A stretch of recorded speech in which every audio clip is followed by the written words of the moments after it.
daruur hoortay daad soo rogmaday danab hilaacaya dabaylaha xagaag iyo hanfida duurku leefaya dugsi ragan ka gelin baa jiroo dayray cadowgii ilaahay hortii baan hawsha kuugu dhiibnaye adiguna horseedkan hayaan lagu abaaldegin ee harabbiyooniya nagu fura hirgeeda leh hogay sabiya noo noqon horumar gaare taliskii guud ee ciidanka dawladda puntland kontoryaafraad aad baan ugu faraxsanahay madaxweyne ku-xigeen ku soo dhowaada gacmo furan ahmiyaddeena koowaad iyo labaad iyo saddexaad ay noqoto ciidanka iyo nabadgelyada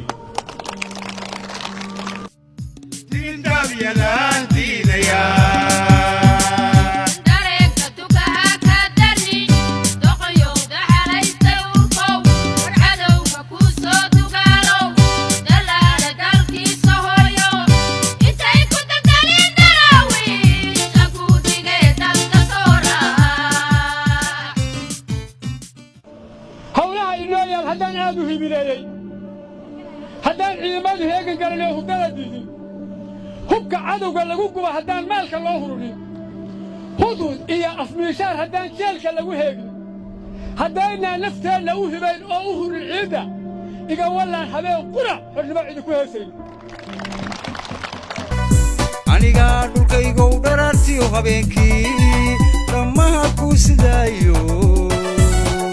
madaafiicda dhacaysiyo dhammacdiyo gantalaha kuugu dhiiranayay dhulkaygo waxaa soo wajahay dagaallo iyo duruufo adag oo kala duwan oo colaad iyo abaarba leh waxaa ugu weyn oo mar walba gaashaanka u daruurayay oo garabka ugu weyn u ahaa ciidamaday ahaayeen waxaa dalkan uu saldhiggiisa nabadeed iyo nololeed iyo wadajirkiisa saldhig u ah waa ciidanka annagana waxaa naga go'an waddadii hore ee madaxdii hore qaadeen inaan sii adkayno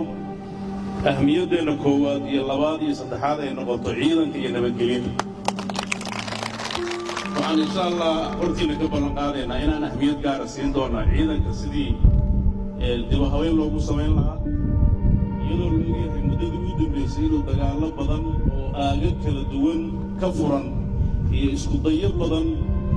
oo cadowyo kala duwan oo magacyo kala duwan ay soo weerareen waxaan si gaara ilaahay idankiis ahmiyad u saari doonaa si ciidanka mooralkiisa iyo horumarkiisa uu u kaco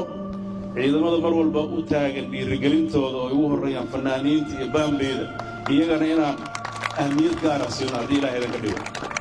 waan dareemi karnaa duruufaha ina haysta idinkuna waad dareemi kartaan duruufaha puntland haysta marka waxaan rajaynaynaa inaan annagoo isku aragti ah duruufaha isla tixgelinayna inaan u istaagno inaan dadkeenna danihiisa ka shaqayno waxaan rajaynayaa maanta oo aynu soo booqannay in ciidanku uu farxo oo ilaahay ciidankiis aan hilib geel inay qalno aan maaragtay iniga farxinno ciidamada kaleeto oo runtii suugaanta quruxda badan soo bandhigana dhiirigelinno idinkoo dhanna waxaan rajaynayaa waad og tihiin muddadii yareed aan joognay mushaharooyinka ciidamada bishii ugu horraysa waan siinay waan sii wadaynaa laakiin sidii hore ku sii wadi mayno wax la taaban karaan ku sii wadayna aniga dhulkaygo